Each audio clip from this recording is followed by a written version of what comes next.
bonjour à toutes et à tous. Merci d'être venu participer à ce panel, sachant que peut-être que dans la mesure où nous allons parler de démocratisation du travail, on aurait pu espérer que la date choisie soit plutôt plus propice aux personnes pour venir, notamment par exemple pendant un week-end. Alors merci de participer à ce panel en français, dont l'objectif est, à travers le prisme de Modern Monetary Theory, MMT, de promouvoir la prise de conscience du lien entre la dépendance financière, la dépendance économique, l'emploi et les conditions économiques des travailleurs. Je serai très bref et dirai simplement que, si certes la dépendance économique n'implique pas nécessairement une dépendance financière, et si donc ces deux types d'indépendance doivent être analysés d'une manière autonome, il est certain que l'indépendance financière telle que MMT l'a décrit et l'a prescrit, c'est-à-dire la capacité d'un pays à créer et à disposer de sa propre devise sous un régime de taux de change flottant, représente la voie optimale en direction d'une plus grande autonomie économique. J'ajouterai enfin qu'il existe un lien étroit entre, d'une part, dépendance économique et niveau de développement, et d'autre part, niveau des conditions matérielles du travail. Plus un pays est dépendant économiquement, moins ses entreprises ont de marge et moins ses travailleurs disposent d'espace de revendication. Alors sinon, quelques éléments avant de passer la parole au premier orateur, quelques éléments techniques qu'on a demandé au chair de rappeler. Conseiller d'éteindre le micro quand on ne parle pas. Alors, rappelez que l'atelier sera enregistré. Chacune des interventions de vos 3 interventions durera environ 10 minutes. En ce qui concerne l'auditoire, il est précisé que seules 12 personnes peuvent avoir leur caméra allumée. En même temps, par conséquent, la priorité sera donnée à ceux qui prennent la parole. Et enfin, pour les personnes présentes, elles sont invitées à poster leurs questions dans le fil de discussion ou bien dans l'onglet Q&A. Alors, nous avons 3 intervenants, dans l'ordre, Ivan Invernizzi, Ramzi Kebali et Madame Mabrouk Mbarek. Je ferai la présentation de chacun aussitôt avant sa propre intervention. Donc, en ce qui concerne Ivan est cofondateur de Rete MMT Italia, ainsi que MMT France. Il est titulaire d'une licence ainsi que d'un master en économie politique de l'Université de Bergame. Il possède une solide expérience en termes de pédagogie et d'organisation de débats dans des universités, associations professionnelles, écoles supérieures, festivals, cercles politiques et événements culturels, ainsi que d'activités diverses liées à MMT, qu'il a apprises directement de son principal pionnier, Warren Mosler. Voilà, Yvan, tu as la parole. Alors, merci pour la présentation. Alors là, je vais partager l'écran pour partir avec la présentation. Voilà. Alors donc, oui, je voudrais vous donner une vision d'ensemble de dépendance économique, dépendance financière, emploi et pouvoir des travailleurs, en cherchant de évidencer les links, les connexions entre ces dimensions, disons, de la société, de l'économie. Donc, avant tout, je partirai, ça ne marche pas. Voilà, je partirai par une vision d'ensemble de certaines conclusions que MMT, donc la théorie qui décrit le fonctionnement des systèmes monétaires, nous donne. Donc, avant tout, un État qui a sa propre devise ne peut pas rester sans l'imposition de la dépensée, ne peut pas faire faillite dans sa devise, et il peut toujours activer complètement la capacité productive de son économie avec le déficit, donc avec une augmentation de la dépense publique et une diminution des taxes. Ça nous encadre, ça nous donne un cadre, disons, à l'intérieur de lequel pouvoir faire des réflexions, des lignes de raisonnement. Et donc, pour MMT, par exemple, la taxation ne sert pas à financer quoi que ce soit, elle sert pour imposer la devise. Et l'État, quand il a sa propre devise, il n'a pas de limite nominelle dans sa dépense. Donc, il y a des conclusions Ivan, pardon de vous déranger. En fait, on ne voit pas le partage d'écran, donc je crois que vous n'avez pas activé le partage peut-être en plein écran. Mais... Alors, OK. Alors, je vais réessayer. Voilà. Merci de me l'avoir dit, parce que je ne m'étais pas rendu compte. Attendez, avant de commencer, juste pour que qu'on voit bien. Donc, il faut bien appuyer sur le petit... Voyons. Est-ce que maintenant... Oui. Oui, c'est bon. Donc maintenant c'est lancé, donc vous pouvez mettre... Voilà. Alors, je vous remercie, Olivier, pour votre précieuse... Sinon, j'ai continué sans pouvoir partager l'écran. Donc, alors, comme je disais, il y a... MMT nous explique le système monétaire en arrivant à certaines conclusions. Et en bref, deux conclusions qui sont les plus importantes sont que tout ce qui est techniquement possible est toujours financièrement possible. C'est-à-dire que les limites de l'économie, du système, c'est les ressources naturelles, le know-how, donc le savoir-faire, la technologie, la quantité de travailleurs qu'on peut mettre au travail. Ce n'est pas la devise. Parce que la devise, c'est une chose créée par l'homme. C'est une écriture comptable. Donc, quand un État a sa propre devise, il peut toujours l'utiliser pour activer la capacité productive qu'il y a déjà sur le territoire. Une autre conclusion, c'est donc un chômage à 0%, donc l'annulation du chômage involontaire est toujours possible. Et ça, c'est un premier morceau. Mais pas tous les pays ont une autonomie financière. Pas tous les pays se retrouvent à avoir une propre devise en taux d'échange flottant. Quand est-ce qu'on n'est pas dans une situation optimale pour un pays du point de vue financier? Quand l'État n'a pas le monopole de sa devise, ou quand la devise il est en régime de taux d'échange fixe avec une autre devise ou avec un étalon. Donc, pour faire des exemples, dans le cas d'une devise étrangère comme l'Équateur, bien sûr, l'État n'a pas une capacité, disons, infinie de dépenses. Pourquoi il utilise une devise étrangère? Dans le cas, par exemple, du franc CFA, donc du CFA, le régime de taux d'échange fixe rend nécessaire le maintien de réserves de devises étrangères pour le maintien du taux d'échange fixe, et ça conditionne énormément donc l'espace budgétaire, l'espace fiscal du pays. Et puis, bien sûr, on ne peut pas parler de indépendance financière, autonomie financière dans les cas de l'euro, si on prend comme analyse les États nationaux. Bien sûr, ça change si on prend comme objet d'analyse l'eurozone dans son complexe, mais bien sûr, ça change le cadre du débat par rapport à ce qui peut être un débat d'un gouvernement national. Voilà, alors, par contre, là, un autre morceau, je veux ajouter dépendance économique. Qu'est-ce que je veux dire avec dépendance économique? Donc, c'est la nécessité d'importer des biens et services fonctionnels à la reproduction, donc au soutien de la structure économique existante. Importation qui vient fournie avec un certain pouvoir de monopole.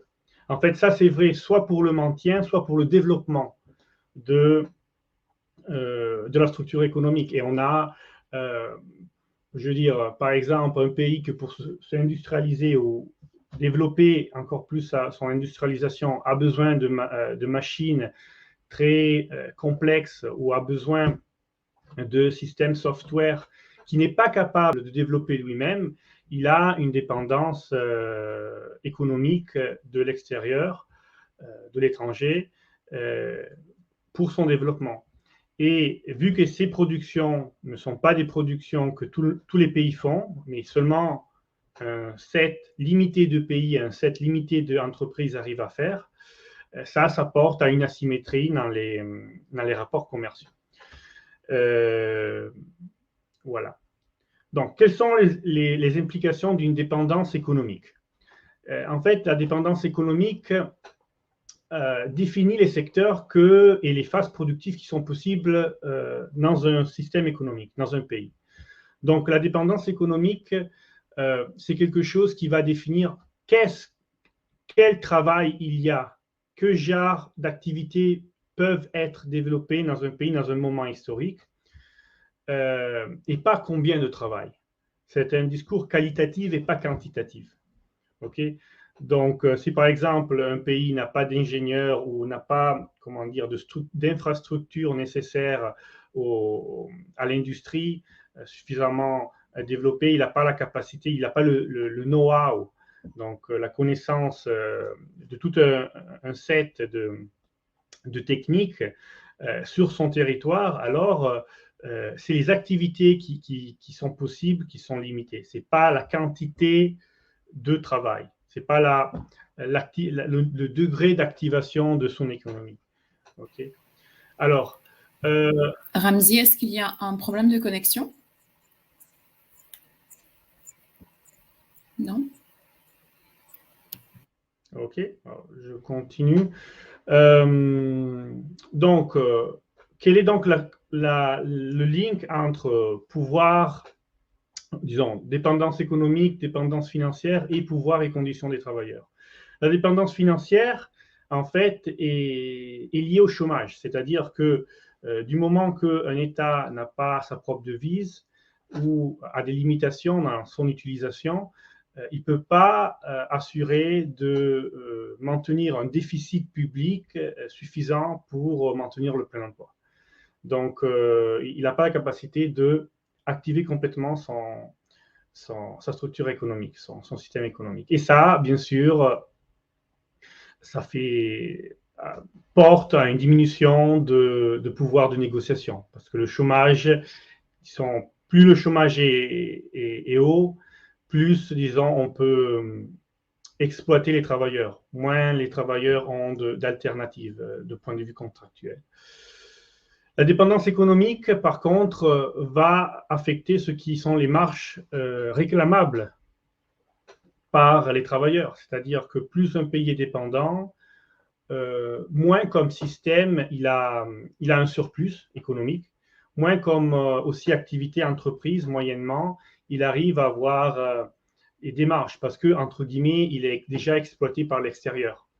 Donc, aussi les classes dominantes ont moins de marge, disons, moins de capacité de reconnaître quoi que ce soit à les classes inférieures. Pour faire un exemple, c'est beaucoup plus le même genre de pression de part des travailleurs faite en Suisse, dans une usine de pharmacie, pharmaceutique, a beaucoup plus de, disons, possibilités d'aboutir à quelque chose, d'obtenir quelque chose, si la même pression vient faite en Vietnam par des travailleurs qui travaillent le riz.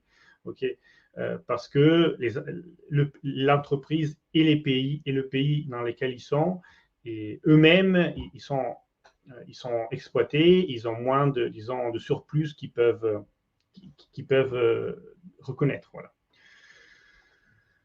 Donc, le link pour mettre tout, disons, compléter la vision d'ensemble que je propose, c'est que avec sa propre devise en taux d'échange flottant, l'État se retrouve dans la meilleure, disons, condition, soit pour avoir le plein emploi et faire un job garanti, mais aussi pour l'organisation de politiques industrielles, pour réduire la dépendance économique. Parce que pour faire des politiques industrielles, il faut aussi dépenser, et donc la dépendance financière se traduit, si l'État n'est pas capable de dépenser, est censé se traduire en quelque mesure dans une majeure dépendance économique et pas dans une résolution de dépendance économique, pas dans une vraie, disons, développement.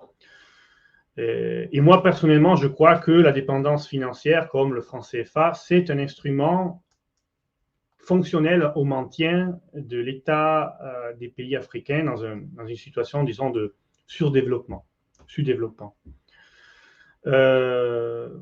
Voilà, donc avoir un gouvernement qui a sa propre devise en taux d'échange flottant, je crois que c'est la première meilleure pour avoir après un marché du travail et, disons, un conflit travail-capital qui peut être plus en faveur des travailleurs et aussi des mouvements politiques et un discours de politique économique qui a la possibilité effectivement de porter à des progrès sociaux et à un débat, disons, à une interaction, un débat de politique économique et à une interaction aussi sur le lieu de travail qui est progressive. Voilà.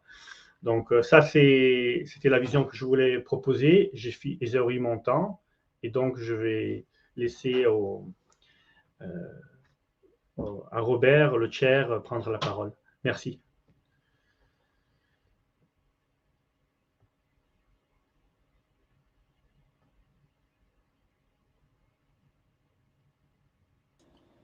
Robert, il faut remettre votre micro. Voilà. Bon, je recommence. Merci Yvan pour ton exposé, très clair, très intéressant. Donc avant de passer maintenant la parole à Ramzi Kebaili, je vais le présenter. Ramzi est professeur de mathématiques au lycée Jean Jaurès de Montreuil, près de Paris. Il est titulaire d'un master d'économie de l'université Sorbonne Paris-Nord. Son mémoire de maîtrise portait sur la théorie monétaire moderne de la monnaie.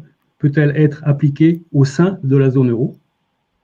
Ramzi est engagé politiquement pour soutenir la souveraineté monétaire dans le monde, notamment en Europe, et aussi dans les mouvements de soutien à l'autodétermination des pays colonisés, comme la Palestine. Voilà, Ramzi, tu as la parole. Merci Yvan pour l'exposé, merci Robert pour la présentation. Donc mon exposé va porter sur la question de la souveraineté monétaire comme condition de possibilité pour l'émancipation des travailleurs.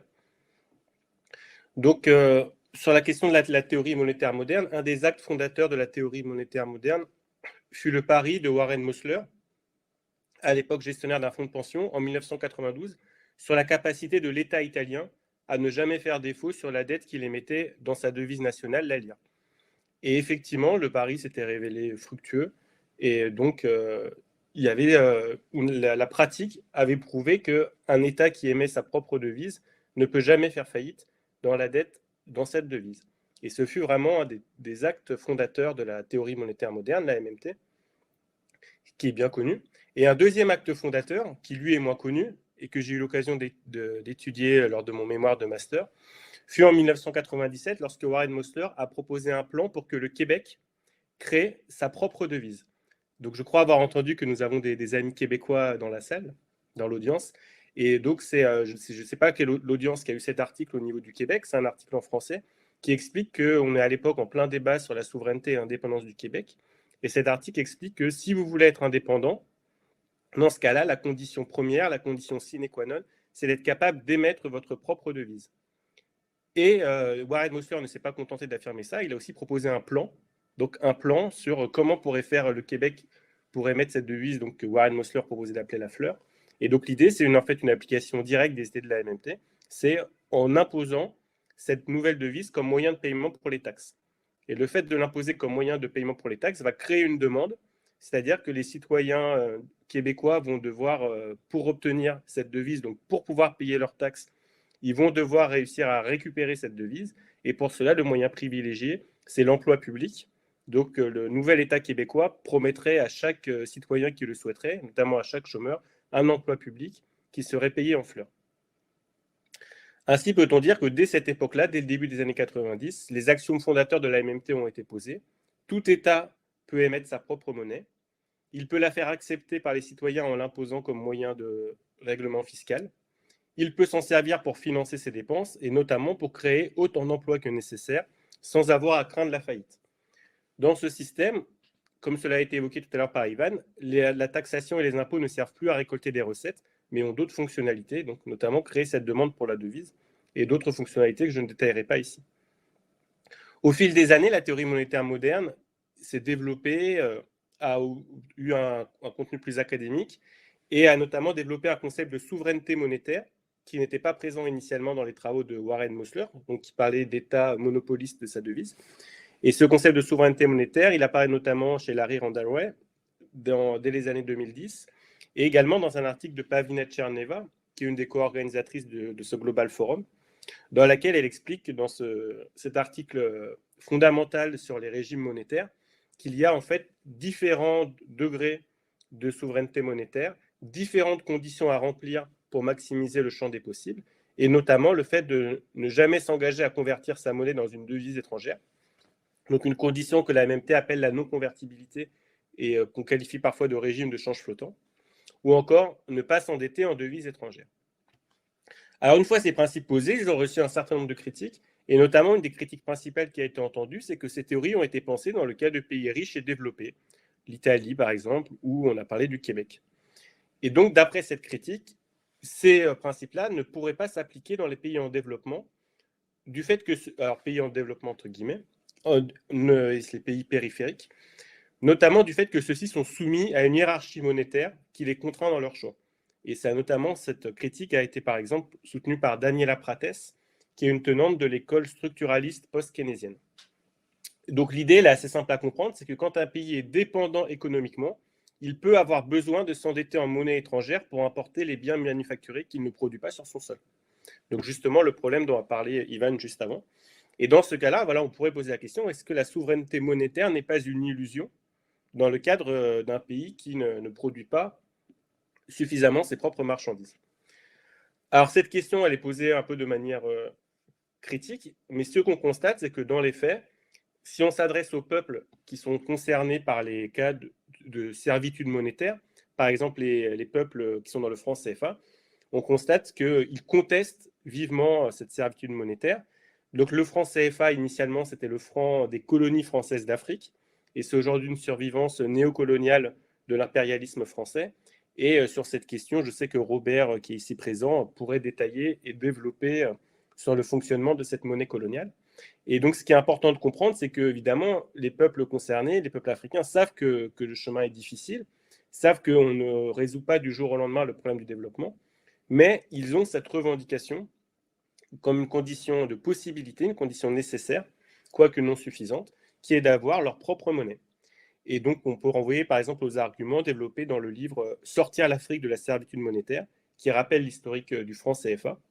Toutefois, on peut regretter, en lisant ce livre classique, qu'il ne contient pas de manuel de sortie, de plan de sortie pour un gouvernement africain qui souhaiterait quasiment du jour au lendemain émettre sa propre monnaie et sortir du franc CFA.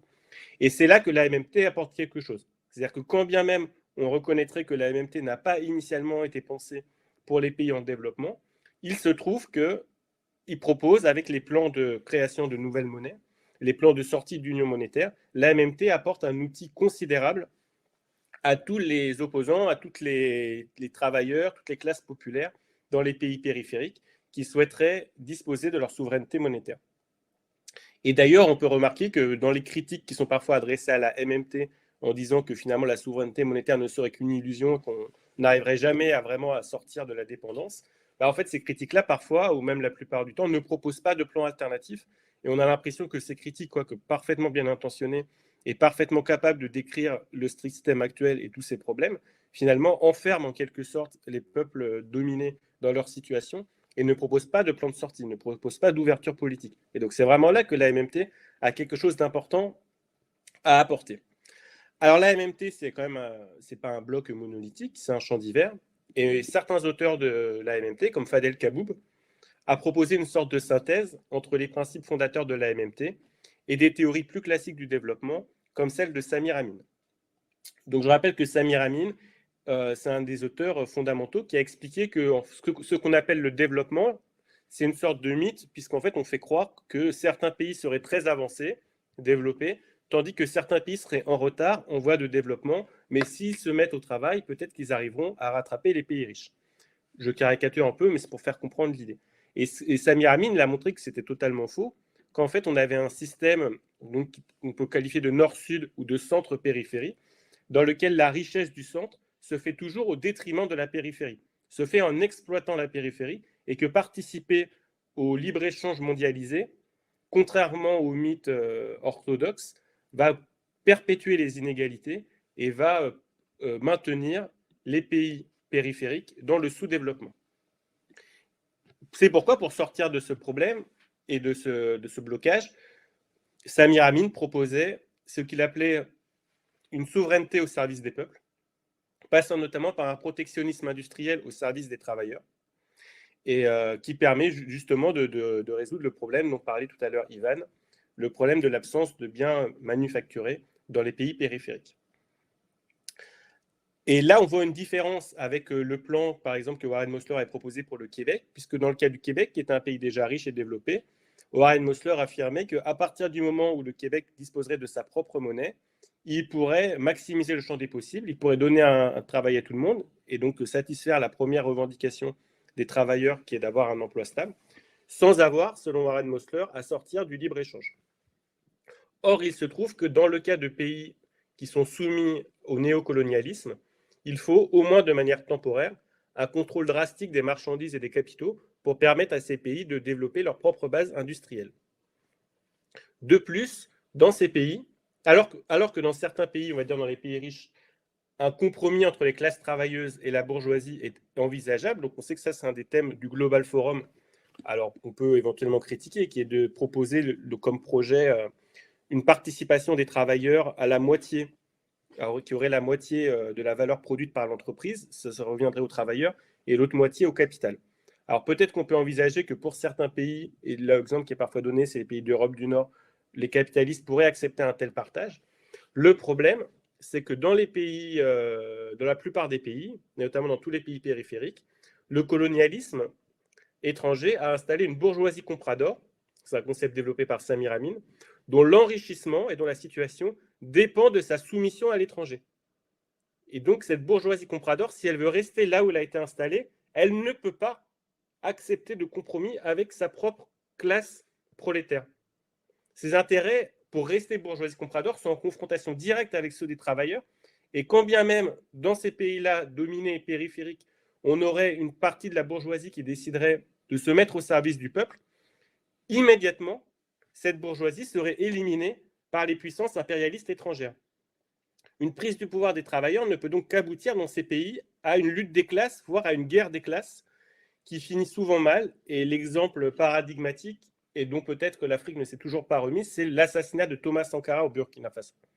Thomas Sankara qui proposait un projet de souveraineté économique, de souveraineté au service du peuple, et qui a été lâchement assassiné par l'impérialisme, avec des complices au sein de la bourgeoisie comprador du pays. Alors, de manière beaucoup moins violente, mais quand même significative, et peut-être que sur ce point, Mabrouka pourrait nous en parler éventuellement, c'est la situation tunisienne. Et on a vu en Tunisie comment les espérances révolutionnaires ont été balayées par les bailleurs de fonds étrangers, avec évidemment la complicité d'une partie des élites locales. Et on sait notamment que depuis des années, le Fonds monétaire international conditionne les aides à la Tunisie à des conditions inacceptables. Un exemple parmi d'autres, le FMI, chaque année, réclame à l'État tunisien de supprimer les subventions, ce qu'on appelle les caisses de compensation, qui sont des subventions étatiques aux produits de première nécessité, comme l'huile d'olive, et qui constituent un des fleurons de l'État social tunisien, car il faut savoir que, comparé aux autres pays africains, la Tunisie a réussi à développer certaines politiques sociales grâce justement au fait qu'elle a gardé sa propre monnaie, qu'elle a le dinar, donc elle dispose de plus de marge de manœuvre budgétaire que d'autres pays qui, eux, sont totalement soumis à l'étranger du fait qu'ils n'émettent même pas leur propre monnaie. Mais on voit qu'il y a toutes ces forces internationales, toutes ces puissances impérialistes qui sont là pour se liguer, pour empêcher les travailleurs de prendre le pouvoir dans les pays concernés. Et si donc on veut démocratiser le travail au niveau mondial, eh ben, il y aura des ennemis à affronter, comme le FMI, comme la Banque mondiale, comme l'OMC. Alors, toutes ces difficultés ne doivent surtout pas dissuader les organisations populaires, les partis, les syndicats des pays concernés à mener cette lutte. Au contraire, ça doit les inciter à redoubler d'efforts dans cette lutte. Et notamment, c'est là que la MMT, parmi d'autres théories, peut aider, en proposant des projets économiques, des plans économiques, pour aider les pays tout d'abord à récupérer leur propre monnaie, et une fois ensuite qu'ils ont leur propre monnaie, à maximiser leur potentiel. en suivant les différentes préconisations qui sont faites. Donc, pour conclure, comme je l'ai signalé, la MMT elle-même débat en fait sur ces questions. Donc, ce sont vraiment des questions brûlantes, des questions d'actualité. Il n'y a pas que la MMT, donc c'est vraiment des questions fondamentales et dont les réponses sont d'une importance cruciale pour les peuples du monde entier. Alors, pour donner un exemple de débat qui peut être posé, Larry Randall Wray, un auteur de la MMT, a pris l'exemple de la Chine pour affirmer que peut-être que le régime de change flottant ne serait pas universellement et toujours le meilleur des régimes, puisque dans le cas de la Chine, on a un régime de change mixte, dans lequel l'État chinois ne s'est jamais engagé automatiquement à convertir sa monnaie dans une monnaie étrangère, mais la Chine contrôle le taux de change et l'ajuste de manière périodique.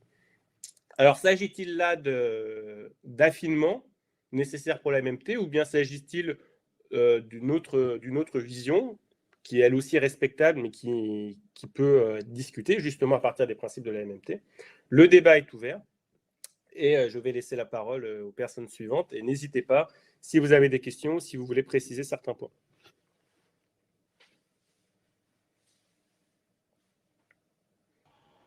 Merci Ramzi, très intéressant. La parole sera maintenant à Madame Mbarek, Mabouka Mbarek, que je vais présenter. Elle est doctorante en sociologie à l'université de Massachusetts, Amherst. Elle a été élue députée au sein de l'Assemblée nationale constituante tunisienne de 2011 à 2014, sous la bannière du Parti Congrès pour la République, le CPR.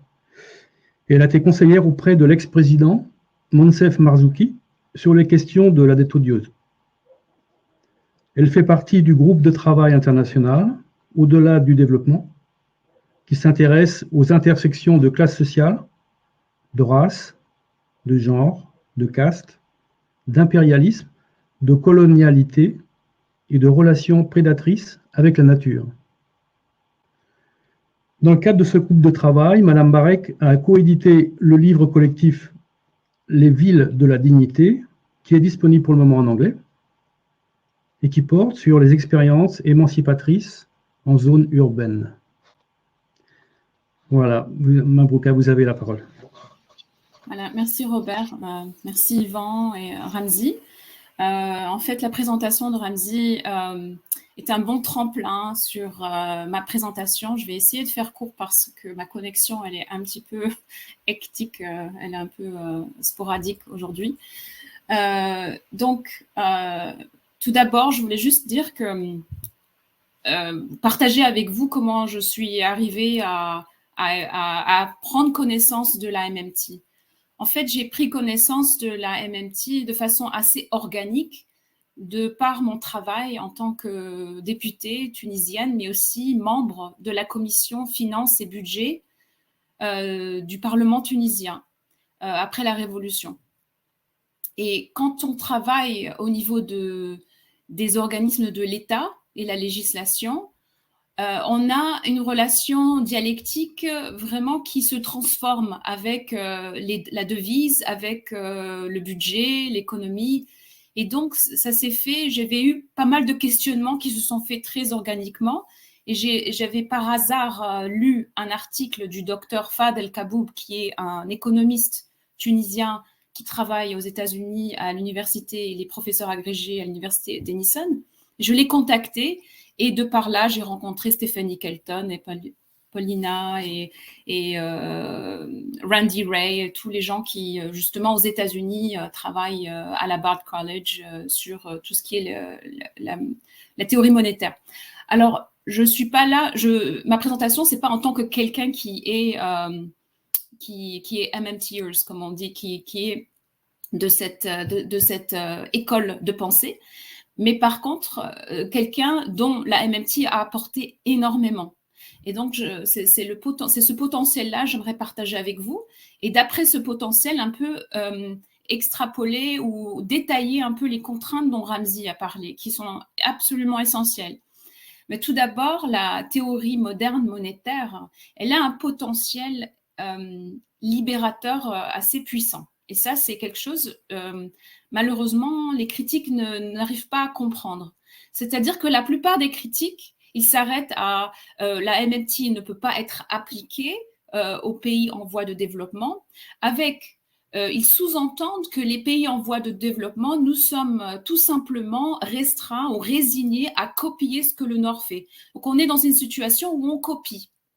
Alors que ce que j'essaie d'expliquer aux critiques, c'est laissez-nous, donc des gens qui sont dans des pays qui étaient colonisés, dans des pays qui sont en dépendance financière et économique, l'Afrique, laissez-nous penser à la MMT sur nos propres termes et pas du tout dans un esprit de copiage.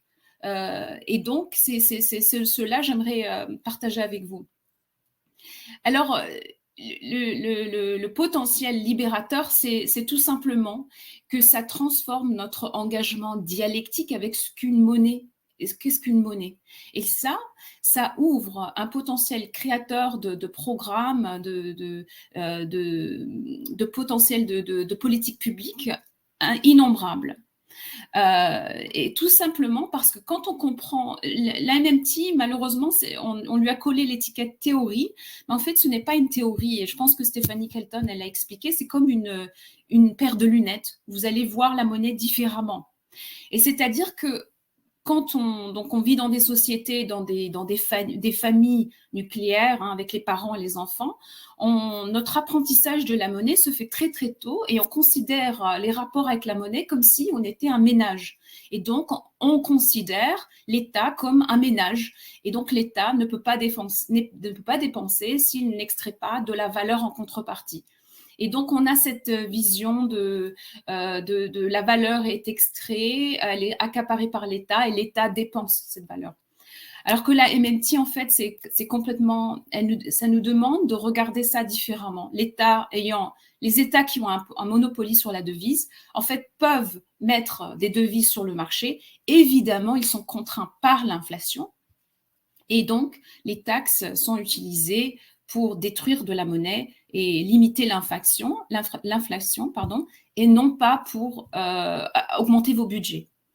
Et donc, ça a un potentiel libérateur, mais il est important pour tous les chercheurs et les intellectuels qui s'engagent à comprendre la MMT, d'écouter comment nous, dans le Sud global,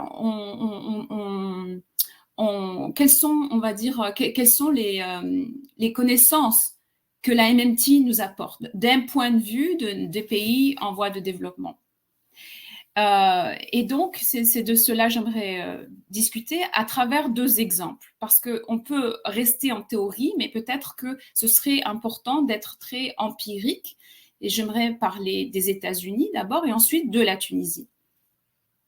Et donc, mais avant cela, je voudrais juste faire une toute petite brève bifurcation, juste pour dire, on a parlé beaucoup de souveraineté économique, de souveraineté, et malheureusement, on voit qu'on a des institutions néolibérales, même le président Macron qui, demain, va lancer son sommet France-Afrique à Montpellier, il s'accapare ces concepts radicaux libérateurs du Sud, la souveraineté, pour dévier et prendre, s'accaparer de ces notions de souveraineté. Et en fait, on sait très bien que le président Macron ne va jamais remettre en cause la dette odieuse, par exemple, sur les pays africains. Il ne va jamais remettre en cause cette rente impérialiste qui est extraite de l'Afrique.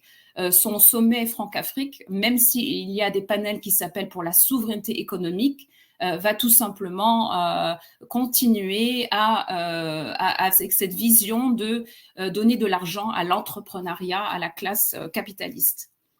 Et pour cela, j'aimerais juste inviter tout le monde à lire un nouveau livre qui vient tout juste d'être publié hier, qui s'appelle « De Brazzaville à Montpellier, regard sur le néocolonialisme français », qui a été écrit par des Africains, des intellectuels et des chercheurs et des activistes qui forment le collectif pour le renouveau africain. Voilà, c'était une petite parenthèse parce que c'est vraiment, on le voit, ça se passe cette semaine. Voilà. Donc, revenons sur les 2 exemples. Alors, l'une des grosses critiques de MMT, c'est que la plupart des gens qui affinent la théorie MMT viennent des États-Unis.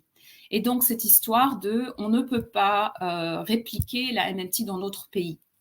Alors, donc, je ne vais pas m'étaler là-dessus, Ramzi et Yvan en ont un petit peu parlé, mais ce qui me paraît important ici, c'est qu'il y a une critique légitime à faire, mais elle est déplacée.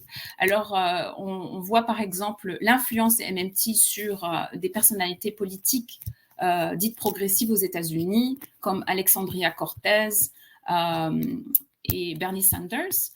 Et donc, qu'est-ce qu'ils nous prescrivent ? Ce qu'ils disent, c'est que la monnaie, donc le dollar, n'est pas une limite. Et donc aux États-Unis, il y a un budget de plusieurs trillions de dollars dans l'armée. Donc, il suffit de prendre ce budget-là et le mettre pour l'éducation pour tous et aussi la couverture universelle, la sécurité sociale pour avoir des frais médicaux pris en charge par l'État. Donc, ils pensent MMT tout simplement en enlevant la limite du budget, en prenant un budget qui existe déjà en le déplaçant. Le problème avec ça, c'est que les politiciens qui mettent en pratique MMT ne comprennent pas que déplacer un gros budget ne peut pas se faire tant qu'on ne remet pas en cause, on ne réfléchit pas comment cette capacité d'avoir un gros budget est possible. Et donc, on parle souvent d'espace fiscal.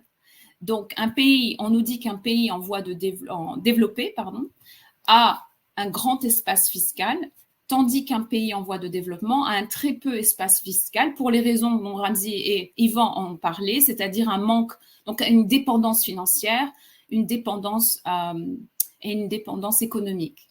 Avec le franc CFA, l'euro, on voit aussi qu'il y a un problème politique où la décision politique sur vos devises vous échappe complètement. Ici, aux États-Unis, il n'y a pas de réflexion de comment les États-Unis ont un espace fiscal aussi énorme. Et donc, il est important, quand on réfléchit à la MMT, d'y rajouter que les États-Unis sont une puissance impériale. Elles peuvent imposer le marché du dollar au-delà de leur marché national.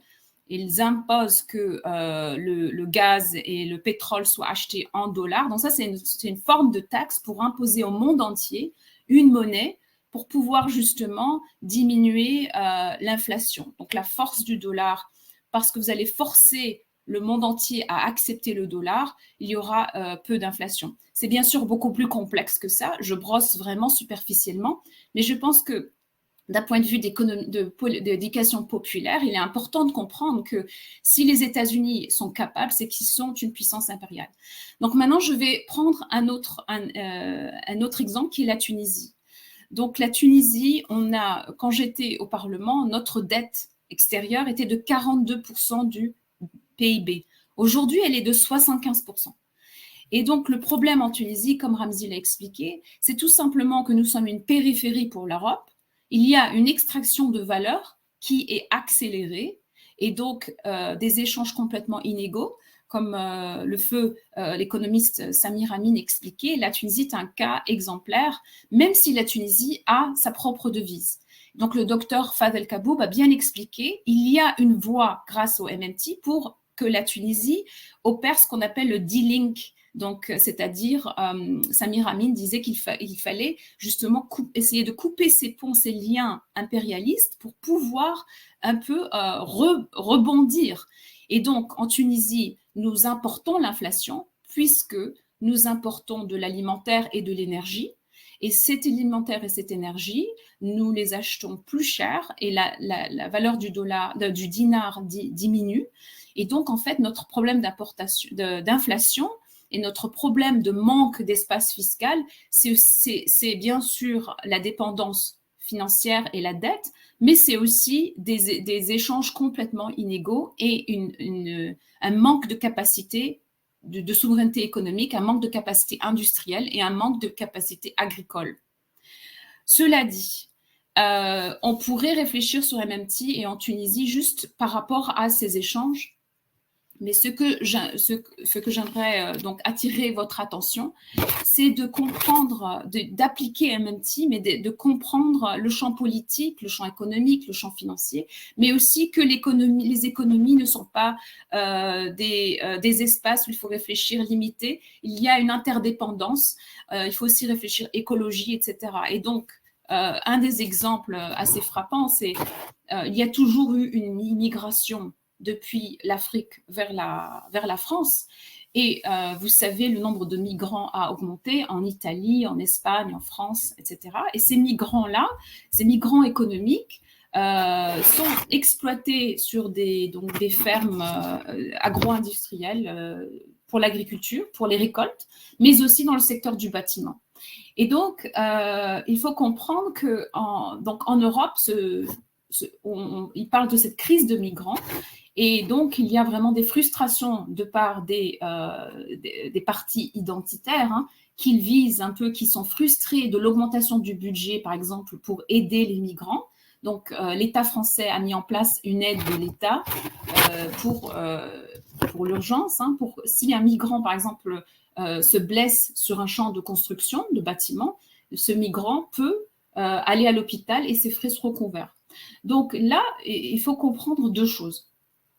Tout d'abord, il faut une lecture de classe, comme Ramzy expliquait. C'est important, la lecture de classe, on ne peut pas l'échapper pour appliquer MMT, parce que si on n'a pas une lecture de classe, on va tout simplement avoir un terrain favorable à l'incompréhension et à la montée de la droite identitaire, voilà, qui est pour moi synonyme d'incompréhension. C'est-à-dire, là, vous avez l'augmentation du budget de l'aide de l'État pour les migrants. Donc, vous avez cette droite identitaire qui vont être très en colère et vont dire vous prenez de l'argent, notre argent public, pour le donner aux migrants. Alors qu'ils ne comprennent pas tout simplement que la MMT qui permet d'engager qui vous permet d'avoir une dialectique libératrice va vous faire comprendre qu'on peut comprendre ce budget comme une aide aux migrants, ou alors ce budget est une subvention de l'État français à la classe capitaliste qui va pouvoir continuer à exploiter cette classe, ces travailleurs migrants qui sont éjectables à tout moment et dont le pouvoir de négociation collective est complètement écrasé. Donc, c'est ça la puissance du MMT, c'est de comprendre comment l'argent fonctionne, le budget fonctionne. Et donc, on reste plus restreint avec ce budget. L'État dit que ça aide les migrants, mais au contraire, on comprend un peu le circuit économique, et on comprend que la classe capitaliste française n'a pas besoin de déclarer ses migrants et n'a pas besoin de cotiser à l'État français. Ça, c'est un point par rapport à la Tunisie, parce qu'il y a beaucoup de migrants tunisiens en France. Mais l'autre chose, c'est que le travailleur, et on parle de démocratisation du travail, il faut comprendre qu'il y a quelque chose que, c'est comme notre engagement dialectique avec l'argent, avec la devise, change avec MMT. Mais là, il est impératif de comprendre que le travailleur, on ne peut pas le prendre pour acquis, le travailleur apparaît sur le marché du travail, mais il faut prendre en compte toute la reproduction sociale. Le travailleur a été mis au monde et il a été donc entretenu. Et toutes ces activités-là, qui ne rentrent pas dans l'économie, qui ne sont pas comptabilisées, qui sont supportées par le rôle traditionnel de la femme, il est complètement, c'est obscur, c'est-à-dire qu'on l'enlève. Donc là, c'est important. Pourquoi ? Parce que toute cette force cette surexploitation des migrants africains en France, eh bien, il faut comprendre que cette valeur qui est prise, il y a aussi cette valeur des femmes en Afrique qui prennent le temps de mettre au monde et d'entretenir ces travailleurs. Cette valeur a été extraite par ce qu'on peut voir, on peut comprendre sous le prisme de la rente impérialiste que Samir Amin avait développé. Donc, tout ça pour dire, quand on met en programme de démocratisation du travail, il faut aussi prendre en compte donc la reproduction sociale, et il est impératif d'avoir une lecture de classe en parallèle avec MMT, mais pas seulement une lecture de classe, mais aussi une lecture politique. Et là, je vais juste finir avec juste un point qui me semble important, c'est que la puissance de MMT peut vous faire foncer dans un projet et de dire, voilà, on peut le faire, il n'y a plus de restreinte. Mais c'est important, cette lecture de classe et cette lecture politique. Et donc, je voudrais juste finir par le Québec. Oui, c'est vrai, le Québec a des potentiels, mais il ne faut pas oublier qu'au Québec, il y a une population autochtone et qu'il faut leur demander, et il faut surtout faire en sorte qu'ils ont la détermination. Et on ne peut pas tout simplement mettre en avant un projet d'une population blanche et oublier la population autochtone. Donc là, c'est vraiment juste un petit coup de coude à mes amis MMT de dire, s'il vous plaît, n'oubliez pas lecture de classe, lecture politique et néocolonialiste. Et merci à tous.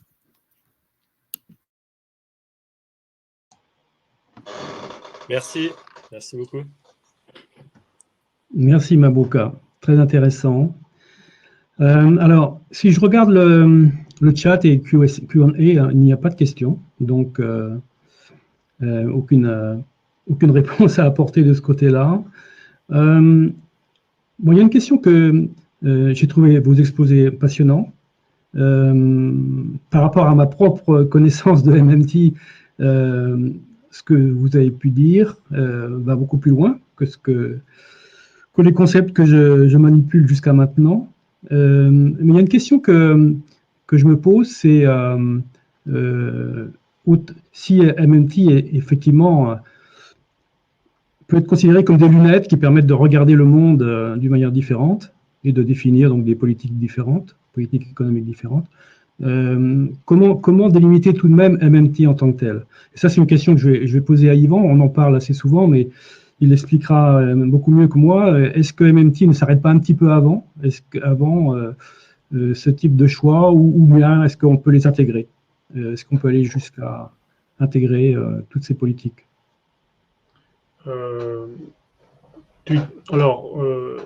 J'interprète ta question. Après, tu me diras si ça. Peut-être pas clair. Si j'ai visé bien la réponse. En fait, MMT te décrit, c'est avant tout une description du système. Okay? Ça te donne des outils. Après, les outils, tu peux les utiliser, disons, pour avoir des résultats très différents. Mais c'est quand même bien important que dans le moment de l'élaboration de politique économique, de connaître MMT parce que ça augmente l'espace d'action que tu reconnais à l'État et ça donne aussi beaucoup plus de responsabilité à l'État.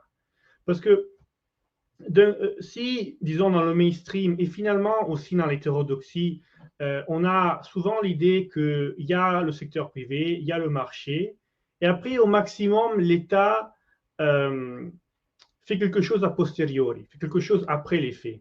Okay? Et s'il y a quelque chose qui ne va pas, c'est le marché qui a des problèmes, et c'est le capitalisme qui a des problèmes, et ce n'est pas l'État. Par contre, avec la lecture MMT, on voit que l'État est toujours là, que l'État met les prémices, les fondements du type du capitalisme qu'on a, la propriété et la devise. Et les résultats de marché, en fait, c'est une responsabilité étatique, parce que c'est le résultat de les prémices que l'État a mis.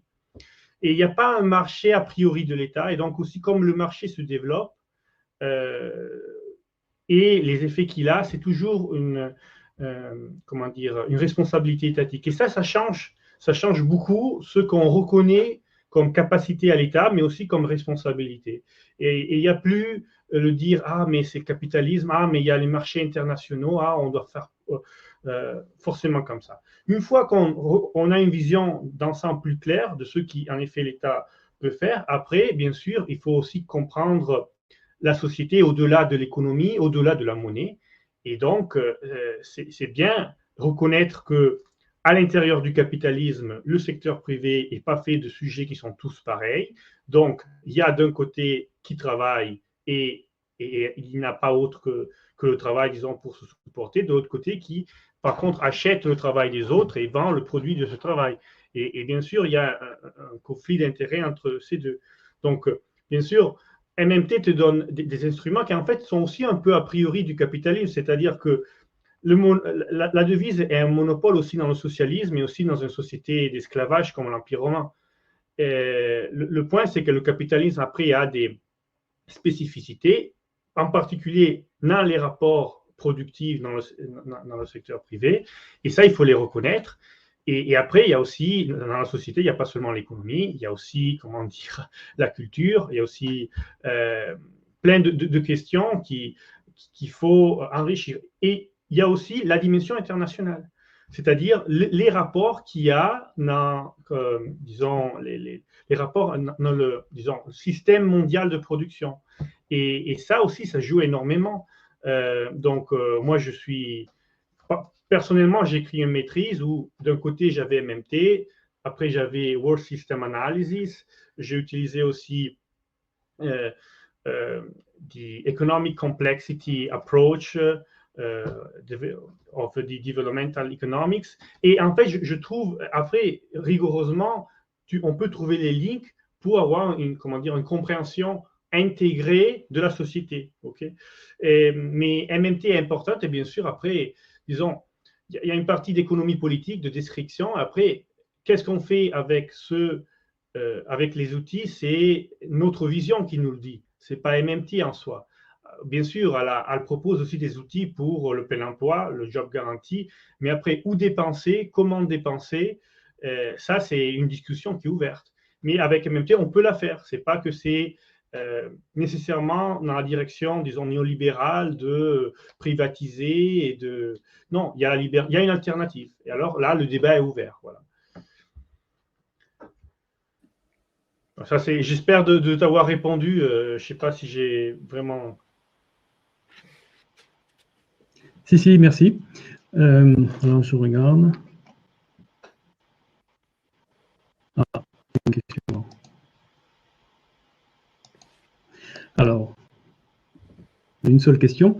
Alors, merci pour cette présentation, etc. Est-ce que vous pourriez clarifier, pour les non-connaisseurs, comment s'établit la dépendance économique d'un État? Quels sont les critères, qualitatifs, quantitatifs? Est-ce qu'on part de besoin de société? Si je peux, je voudrais donner une réponse à ça. Alors, comment s'établit la dépendance économique? Alors là, je vais dire qu'il y a une différence entre sous-développement, okay, et dépendance économique. C'est-à-dire que la dépendance économique, c'est une situation où un pays est en dynamique avec un autre pays, une autre zone, okay, et il est exploité. Par contre, un sous-développement, ça peut aussi être quelque chose qui dépend d'un parcours, autonome d'une aire géographique, d'une économie. Donc, on fait un exemple. On pourrait dire que, d'un point de vue économique, certaines populations précolombiennes d'Amérique étaient moins développées que certaines populations européennes. Okay, en termes de capacité productive, de complexité de production, voilà. Mais ils n'étaient pas dépendants économiquement. Okay, c'était parce que c'était un système économique autonome, ils ont eu leur propre parcours et ils n'ont pas développé, disons, peut-être toutes les techniques qui, au niveau européen, ils ont développé. Il n'y avait pas, je sais pas, la poudre pour les fusils, la métallurgie n'était pas au même niveau, et comme ça. Alors ça, c'est donc quelque chose qui dépend d'un parcours autonome. Mais après, il y a la dépendance économique, et c'est établi quand, en fait, je vous fais l'exemple d'Italie, entre Nord et Sud d'Italie. Okay, un des problèmes majeurs du sud d'Italie et une des raisons pour le surdéveloppement du sud d'Italie, c'est le fait d'être rentré dans le même pays avec le nord d'Italie. C'est-à-dire que le nord d'Italie, quand il y a eu la fusion entre nord et sud, était plus développé, il y avait des industries beaucoup plus développées, et ils ont pratiquement tué la naissante petite bourgeoisie qu'il y avait au sud d'Italie. Okay, il y avait de l'artisanat, il y avait un petit peu d'industrie en Calabrie, quand même ils faisaient de l'acier très peu, mais ils avaient fait ça. En fait, avec la consolidation, le fait de rentrer dans la même ère économique, le Nord a imposé ses produits, que bien sûr, ils étaient beaucoup plus, disons, performants économiquement, et donc ils ont enlevé complètement l'oxygène à, disons, le tissu économique du Sud-Italie.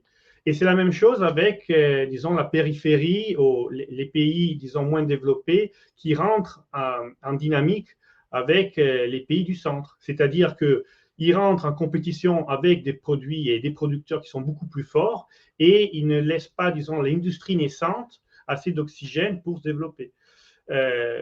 Les pays qui ont eu tous les pays qui ont eu un développement, une industrialisation après l'Europe l'ont fait grâce à des protections. Le Japon avait énormément de protections productives. Les États-Unis, qui au début étaient un pays complètement agricole, se sont développés grâce à des tarifs qu'ils ont faits envers l'Europe. Par exemple, Adam Smith voyait les États-Unis comme un pays qui devrait seulement produire de l'agriculture parce qu'ils avaient énormément de terrain. L'inventeur, disons, de la protection de l'industrie naissante, c'est un Américain, c'est le gars qui a sur la banquenote de $5, Hamilton, il s'appelait, le premier ministre de l'économie américain, il proposait de mettre des tarifs pour laisser, disons, la possibilité aux industries nord-américaines de se développer. Et c'est la même chose après avec la Corée du Sud, la Chine aussi. La Chine partait, maintenant elle est industrialisée, elle partait d'un point de départ de autarkie complète et aussi de pure, disons, une économie pratiquement purement agricole. Elle s'est développée énormément en très peu de temps aussi parce qu'elle a fait une politique commerciale qui défendait le marché, disons, intérieur et sûrement elle ne s'est pas mise sur le marché comme simplement free market. Et la dépendance, pour parler des pays africains, s'est développée parce que dans les années 70, quand on a enlevé un peu de protection que dans les années 60, certains pays africains avaient quand même développé. Il y a eu une déindustrialisation, ou quand même des pas en arrière au niveau de structure économique dans les années 60, 70, quand on a enlevé avec l'FMI, avec le World Trade Organization, ceux qui étaient certaines barrières quand même commerciales pour la défense disons, des productions locales à certains pays africains. Donc, c'est un parcours historique et une partie de la dépendance économique est bien sûr supportée par les brevets. Tout ce qui est brevet et tout ce qui est copyright. Bien sûr, les brevets et les copyrights, c'est quelque chose qui empêche ou met un frein à la diffusion du savoir-faire, à la diffusion de la capacité de production.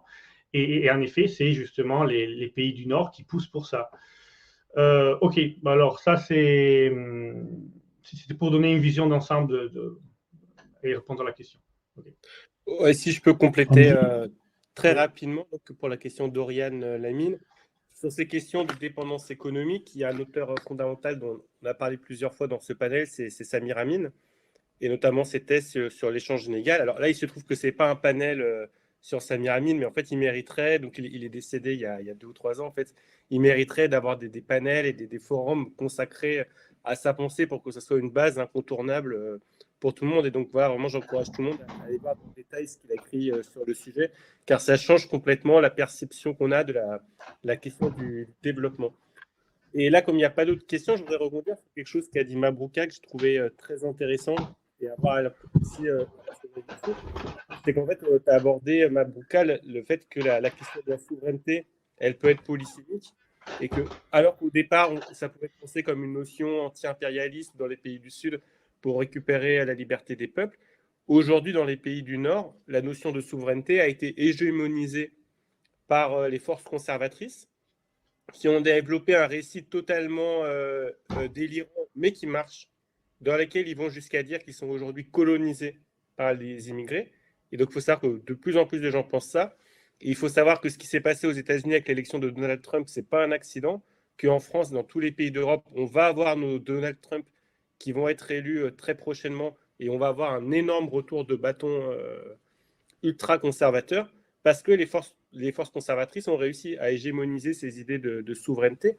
Et c'est là que la MMT, en plus de tout ce qu'on a dit, pour moi, la MMT peut aussi apporter encore quelque chose de supplémentaire, c'est repenser la notion de souveraineté Et quand tu as parlé du Québec, en fait, ce que je trouve très intéressant, c'est que bien qu'au sein de la MMT, il y ait une pluralité politique, hein, on l'a dit, ce sont des lunettes qui peuvent être interprétées de différentes manières.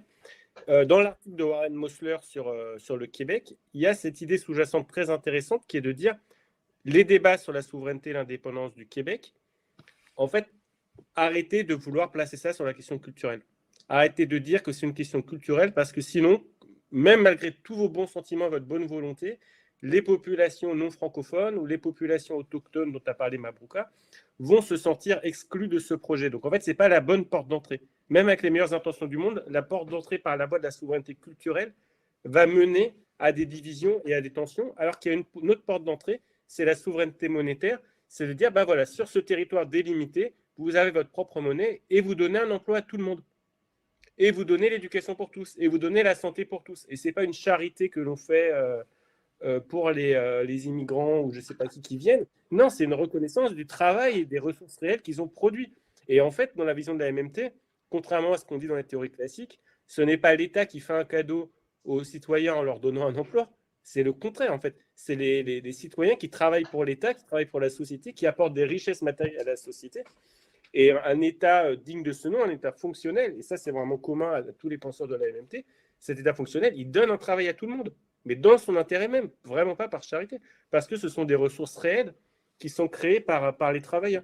Et ça offre une voie pour sortir de la conception identitaire de la souveraineté qui aujourd'hui a été totalement récupérée par les forces conservatrices et qui mène tous les pays du Nord au désastre et peut-être même au suicide. Alors qu'on aurait cette possibilité. Et l'échelon, après, on prend l'échelon qu'on peut faire. C'est-à-dire, si là, on parlait du Québec, mais si le Canada est prêt à faire, eh ben, qu'il le fasse. Il y a eu tous les débats en Europe. Est-ce qu'à l'échelle européenne, on peut faire un projet commun? Bon, il se trouve que ça n'a pas marché. Hein, je peux le regretter. Il se trouve qu'aujourd'hui, l'échelle privilégiée pour pouvoir mener ces politiques dont nous parlons de plein d'emplois, mais aussi de Green New Deal, qui est un projet très très important, très à cœur pour des figures comme Alexandra Ocasio-Cortez ou Stephanie Kelton. Il se trouve qu'aujourd'hui, c'est au niveau des États, en tout cas, qu'il faut commencer. L'idéal, ce serait d'avoir tous les États qui s'y mettent, on a bien compris, mais c'est bien à l'échelle des États. Donc, il ne faut pas fétichiser un échelon plus qu'un autre, mais il faut vraiment poser cette question dans ces termes très concrets. On a notre monnaie et on s'en sert pour donner un travail à tout le monde. Et on n'est pas dans cette guerre de tous contre tous, où on accuse telle communauté de monopoliser les allocations au détriment de telle autre. Pas tant qu'on est dans cette vision d'un État comme un ménage, enfin, un budget d'État comme celui du budget d'un ménage, exactement ce que tu as dit tout à l'heure, Mabrouka. Tant qu'on est dans cette vision-là, on ouvre la porte à ces tensions entre des membres de la société qui se sentent floués parce qu'ils ont l'impression de payer plus que ce qu'ils reçoivent. Et donc, pour moi, il y a vraiment une nécessité de sortir complètement de ce paradigme qui nous mène au chaos et à la catastrophe. Je te laisse répéter si tu voulais rebondir. Oui, en fait, ce que vient de dire Ramzi, je voudrais juste compléter pour dire, ça met en lumière que finalement, on ne peut pas divorcer l'analyse économique avec l'analyse politique. Il faut avoir une analyse politique. Sinon, c'est un outil puissant, le MMT, mais sans l'analyse politique, on pourrait vraiment rentrer dans le mur. Et il y a un très, très bon livre qui vient de sortir avec Pluto Press de Max Heil, qui est une critique constructive très intéressante du Green New Deal, justement, qui met en avant cette question politique. Je voulais juste dire pourquoi on parle de dépendance économique aussi. En fait, comme tu disais, Ramzi, les concepts ont été cooptés. Et donc, c'est important de réfléchir ces concepts, mais aussi pourquoi on met en avant ces concepts. Il ne faut pas juste aller au sommet de Macron, voir que c'est souveraineté, ou comprendre que souveraineté, comme on l'explique en Tunisie, en Afrique, c'est la même chose que comme les souverainistes en Europe, etc. Et donc, sur la question de Oriane Lamine sur la dépendance économique, il y a quelque chose de sous-jacent qui est important de dire, c'est que, rapidement, c'est que pourquoi on parle de dépendance économique? Parce qu'en fait, jusqu'aujourd'hui, on est emprisonné par un cycle qui nous force à penser seulement au déficit budgétaire.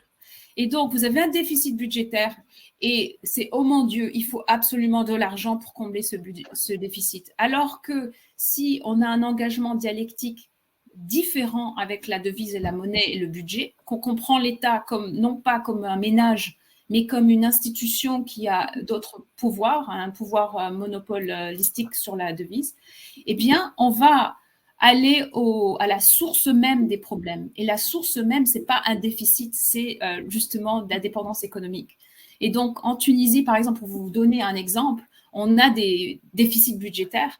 Et donc, on va prendre beaucoup plus de l'argent du FMI, etc., et des dettes, alors que ce qu'il faut faire, c'est aller à la source de la dépendance économique, comprendre comment la Tunisie importe l'inflation et justement travailler sur ça, et pas du tout travailler sur ce déficit qu'il faut combler.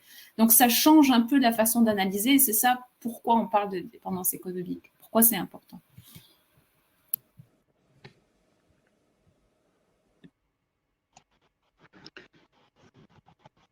De rien.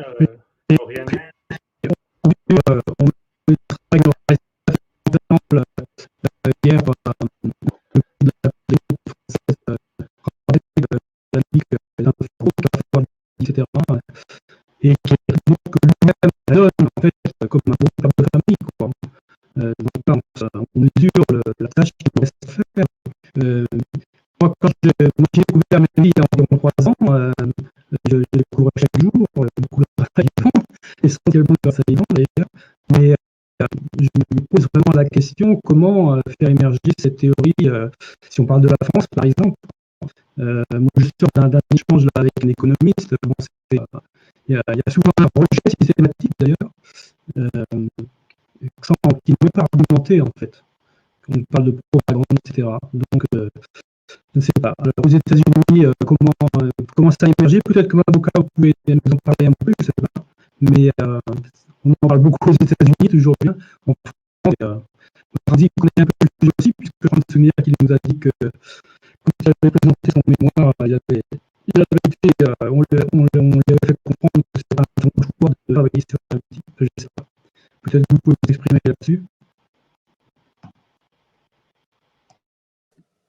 Alors, on n'entendait pas ce que tu disais, Robert. Si, vous avez entendu? Non, pas du tout. Ah. Tu peux répéter, Robert?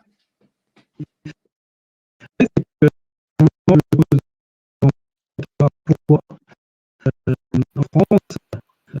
Pouvez-vous écrire la question sur le chat?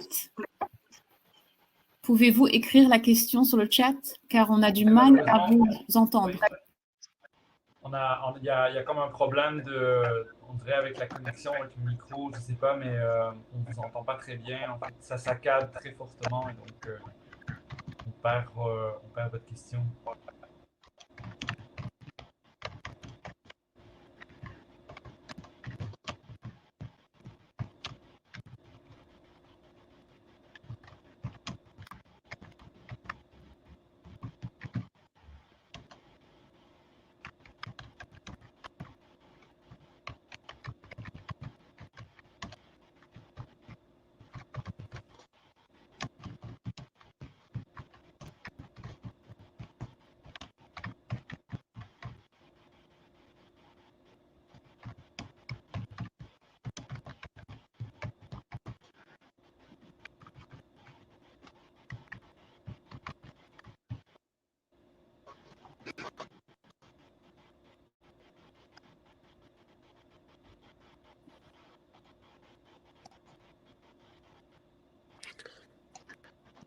Je ne pense pas, Robert, que la MMT n'intéresse aucun économiste, en fait. Enfin, il y a un intérêt, mais parfois c'est un intérêt, je ne sais pas, peut-être agacé parce que la MMT vient poser un peu des questions de manière dérangeante. Enfin, il y a un intérêt.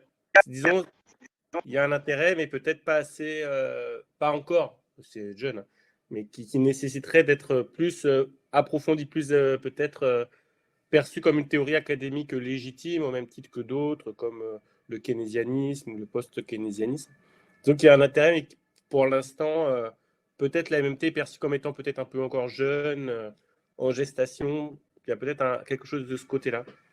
Je ne sais pas si vous l'avez senti aussi dans d'autres pays. Oui, alors je suis d'accord avec ce que tu dis, Ramzi. Après, franchement, personnellement, j'ai eu beaucoup d'expérience avec l'environnement académique italien spécifiquement. Et j'ai aussi étudié, disons, l'histoire de la science et la sociologie de la science. Et en fait, c'est rare qu'une nouvelle approche soit embrassée par qui est déjà dans l'académie. Donc, d'habitude, ce n'est pas les scientifiques qui changent d'idée quand il y a un nouveau paradigme qui vient, mais c'est les nouvelles générations qui départent avec une préférence nouvelle. Okay? Donc, génériquement, si on arrive comment dire, à faire toute sa propre formation académique, arriver à être professeur, économiste affirmé, avec une approche, c'est très, très difficile qu'il y ait quelqu'un qui maintient une élasticité mentale, mais en général, hein, pas seulement pour l'économie, telle de pouvoir faire le saut de l'autre côté. Mais ça, on peut le voir aussi en physique. Et même d'habitude, et ça aussi au dehors de l'économie, quand il y a une nouvelle approche qui a quelque chose de productif à donner, les premiers, disons, à l'utiliser activement, à le reconnaître, c'est les scientifiques qui sont en dehors, disons, du domaine spécifique. Donc, si on prend par exemple la physique, il y a beaucoup de champs. C'est pas dans le champ spécifique où une approche est née qui, si l'approche est nouveau, vient reconnue et dans sa valeur, mais d'habitude, c'est dans des autres sciences ou des autres, disons, secteurs qui, à un moment donné, il y a quelqu'un qui l'utilise et après, il commence à rentrer. Et donc, moi, je crois que franchement, MMT, d'un côté, va prendre la place que autres voudraient prendre, ou sinon arrive à des conclusions qui sont trop loin de ce que le mainstream dit. Mais encore, j'ai une expérience que j'ai, c'est que en fait, tous ceux qui ne sont pas MMT partent vraiment comme épistémologiquement de l'idée que le point de départ, c'est le secteur privé. Ça, c'est soit les post-keynésiens, soit les marxistes, marxiens, soit le mainstream. Ils départent en regardant des rapports qu'il y a dans le secteur privé. Ou ça peut être l'individu économique, ça peut être les classes sociales, mais c'est toujours le marché, c'est toujours l'économie. Et après, il y a l'État qu'on met après. Partir, par contre, renverser le discours en présentant les rapports le système comme un produit de l'État, c'est quelque chose que vraiment ontologiquement, que vraiment, disons, c'est extrêmement loin, soit du matérialisme historique de l'approche marxienne, soit de l'approche, disons, individualistique du mainstream, mais aussi de l'approche keynésien et post-keynésien. Et faire un saut épistémologique si grand, renverser les choses comme ça demande beaucoup d'élasticité. Et si quelqu'un a déjà fait une formation, ça a un coût psychologique énorme. Donc, moi, je donne aussi ça comme réponse. Voilà. Sur cette question, et Robert, tu demandes particulièrement aux États-Unis comment ça se passe. Alors, je pense que ce n'est pas vraiment la force des idées qui explique, mais c'est plutôt les conditions matérielles qui expliquent. Donc, les conditions, le développement du capitalisme aujourd'hui aux États-Unis, il est différent de l'Europe. Et parce qu'aux États-Unis, on est arrivé à une situation tellement extrême, mais vous allez à l'hôpital, si vous n'avez pas d'assurance, vous payez, et même avec une assurance, vous payez très très cher. En fait, ici, c'est une catastrophe. Les gens, ils ne comprennent pas tellement la situation de la santé, c'est une catastrophe. Ici, c'est marche ou crève. Il n'y a rien pour les gens. Si vous ne travaillez pas, vous n'avez rien. Et même si vous travaillez, vous n'avez pas d'assurance, il y a des gens qui travaillent sans assurance. C'est immonde. Si vous arrive un truc, vous allez aux urgences, vous allez avoir 10 000 euros de facture. C'est immonde. On est arrivé vraiment à la limite du capitalisme aux États-Unis. Et donc, ça force les gens à essayer de comprendre, à essayer de trouver des idées. Et je pense que le socialisme européen a quand même créé une zone de tampon où on ne va pas aller jusqu'à à comprendre l'économie de cette façon-là. Et donc, pour moi, la MMT aux États-Unis particulièrement, c'est un pouvoir libérateur, mais si on ne rajoute pas cette lecture de classe, cette lecture de la force impérialisme, ça peut être dangereux.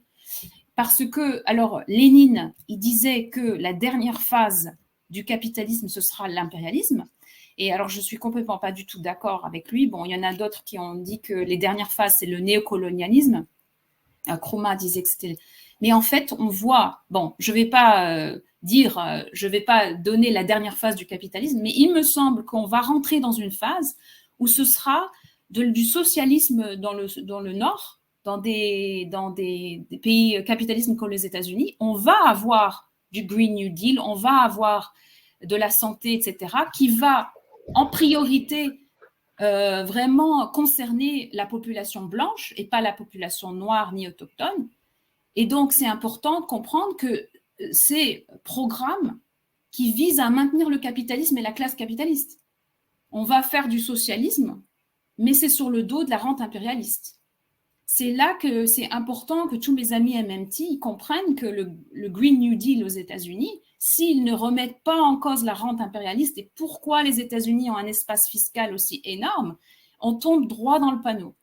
Donc pour moi, quand le capitalisme crée des différences tellement énormes que les gens n'en peuvent plus, tant qu'il y a des migrants à exploiter, donc on va continuer ainsi. Mais quand on arrive dans une phase comme aux États-Unis, où c'est plus tenable, ils vont finalement écouter la MMT, mais malheureusement, je trouve que sans lecture de classe et sans lecture de la rente impérialiste, on fonce droit dans le mur. Donc voilà, c'est pour expliquer pourquoi aux États-Unis, ils embrassent un peu plus l'idée. Mais par contre, voilà, il y a un danger. Donc c'est important quand même de le signaler. Je voulais te poser une question, Mabrouka, sur ce que tu dis. Moi, vu de France, j'avais l'impression, et peut-être justement tu pourras me confirmer ou m'infirmer, que la MMT avait été récupérée par la gauche, l'aile gauche du Parti démocrate, ce qu'on appelle le squad, Alexandra Ocasio-Cortez, Ilhan Omar, Rachida Tlaib, par exemple, et qui justement apporte vraiment une lecture de classe et une lecture aussi des questions féministes et antiracistes. En tout cas, de loin, c'est l'impression qu'on a que les États-Unis avant ne parlaient jamais de ces questions-là, et que là, quelque chose a été apporté avec le squad. Non, malheureusement, on est encore, parce que ces métis sont encore jeunes et on est encore à la surface. Et malheureusement, ces personnes-là, elles ont un outil dialectique puissant et elles foncent dans cette job guarantee et d'avoir la santé pour tous, etc., sans prendre en compte. Donc, on peut parler de slogan, mais il faut le faire avec le vote. Donc, c'est pas normal que Alexandria Cortez, elle ne vote pas en opposition au Iron Dome de l'État sioniste pour tuer les Palestiniens. Donc, il faut aussi comprendre que les États-Unis qui donnent une énorme aide à l'État sioniste, c'est aussi pour accroître leur marché du dollar. Donc, alors, la colonisation de la Palestine, c'est plus vous colonisez du terrain, plus vous augmentez votre espace de taxation et de monnaie. Et donc, c'est aussi vous augmentez votre espace fiscal. Il y a une histoire complètement économique, monétaire que la MMT nous permet de comprendre. Et donc, c'est accroître son espace fiscal en aidant des pays coloniaux ou settler colonialism, comme ça se passe en Palestine. C'est pas possible d'être au Parlement américain et de voter pour ça. Donc, ça, c'est parce qu'on ne prend pas en compte, elles prennent en compte ces gens-là, elles prennent en compte la situation matérielle de leur population qui vote pour eux, mais elles ne prennent pas en compte la vision globale. On est dans un système où on est complètement interdépendant, où il se passe quelque chose. S'il y a une dépossession quelque part, il y a une valeur quelque part. Donc, pour moi, il y a ce danger. Donc, il y a le début des idées de cette lunette MMT qui est intéressante et libératrice, mais elle peut être aussi un danger.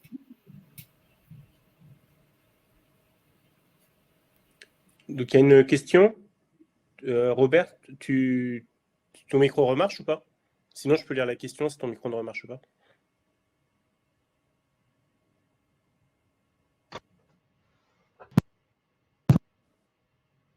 Bon, ça ne marche pas. Je vais lire la question. Donc, c'est Nathalie Chamal.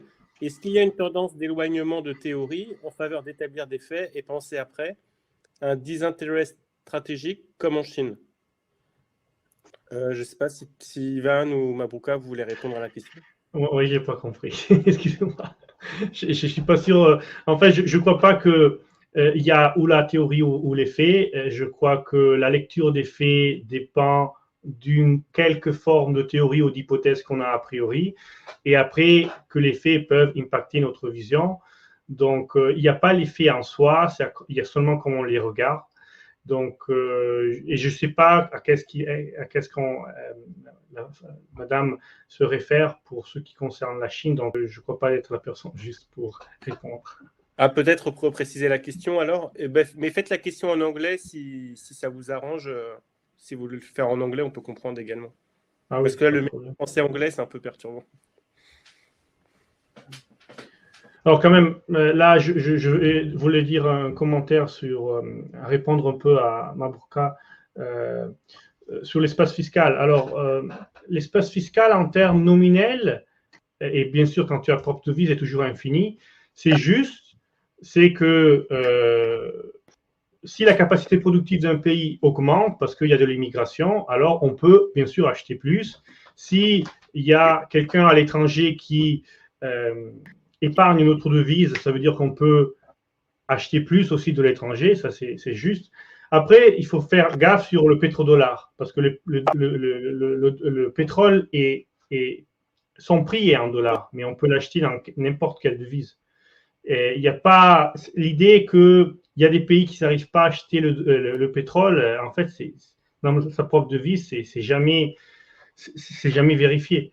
Et aussi, si c'était le cas que quelqu'un veut acheter du pétrole par quelqu'un que spécifiquement ne veut pas sa devise, peut vendre sa devise, acheter une devise étrangère. Donc, il faut faire gaffe sur ça, parce que sinon, après, on peut rentrer dans l'idée que si un pays africain ou pas disons, du Ouest ou du Centre développe sa propre devise, après, il ne va pas pouvoir acheter le pétrole ou le charbon. Non, en fait, il n'y a pas de ça. Vous pouvez aller dans la République centrafricaine, en Congo, vous regardez sous Google Street, et vous allez voir qu'il y a bien sûr les pompes d'essence avec le prix dans la devise locale. Donc ça c'est important. Puis je voulais dire quelque chose à Ramzi sur ce qui concerne la limitation des flots des capitales et des marchandises. Alors, sur les marchandises, je suis d'accord, et je crois que c'est un instrument très puissant de politique industrielle. Bien sûr, ça doit être visé. C'est-à-dire que la chose plus intelligente, c'est de trouver un secteur stratégique et protéger ce secteur, faire des investissements sur ces secteurs et des infrastructures mirées. Par contre, mettre des barrières génériques sur tout et faire une dépréciation de la devise qui est générique, c'est pas, disons, je crois, la plus intelligente des façons. Voilà. Donc, que la Chine l'a fait, ça ne veut pas forcément dire que c'est la meilleure politique industrielle, absolument.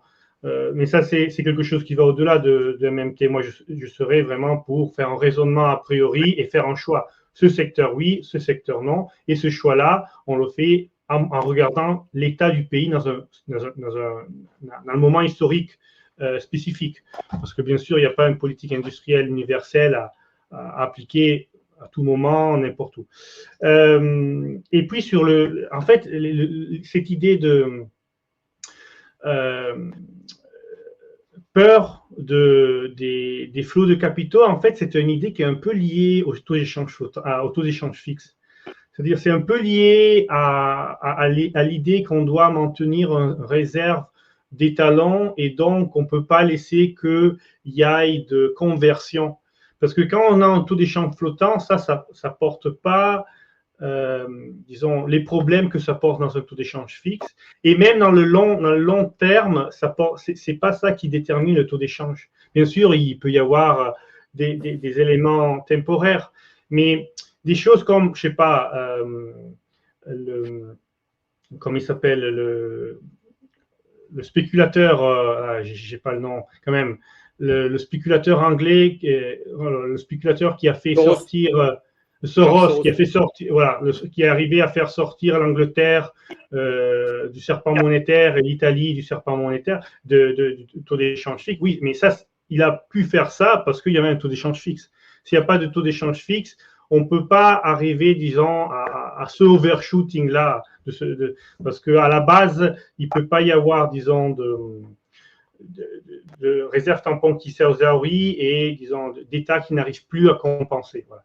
Donc, ça, c'est pour dire que les capitaux, on peut très bien les laisser flotter et faire le plein emploi et la politique. Aussi parce que le taux d'échange, en fait, dépend pas seulement de ce qu'un pays fait, mais aussi de ce que les autres pays font. Donc, voilà, ce qu'on peut garantir, je crois, c'est le plein emploi, la politique industrielle. Et après, bien sûr qu'il y a des choix aussi à l'extérieur, mais disons se auto-limiter avec de la limitation des flux des capitales génériques, je ne crois pas que ce soit la meilleure des stratégies et ce n'est pas nécessaire. Voilà. Parce qu'en fait, en taux d'échange flottant, les capitaux ne peuvent pas sortir. C'est-à-dire que si moi j'ai des dollars américains et je veux porter mon argent en Suisse, je dois vendre ma devise, acheter des francs suisses. Et donc, en fait, si j'ai vendu les dollars, ça veut dire qu'il y a quelqu'un qui les a achetés et les dollars sont encore en Amérique. Et mes francs suisses sont en Suisse, mais ils étaient en francs suisses aussi avant. Et c'est seulement les noms dans les comptes courants qu'ils ont changé. Après ça, je vais vous dire la vérité, je dois retourner au boulot. Donc, je vais vous laisser. Merci, ça a été vraiment un plaisir. J'ai hâte de continuer notre interaction pour, disons, porter dans la francophonie aussi ces débats et ces thèmes et pouvoir un peu enrichir le débat pour avoir une meilleure démocratie dans toute la francophonie. Voilà. Alors, bonne journée à tout le monde. Et merci beaucoup. Bonne journée à tous et à toutes et à tous. Merci à tous pour cette discussion enrichissante. Merci. Merci. Merci.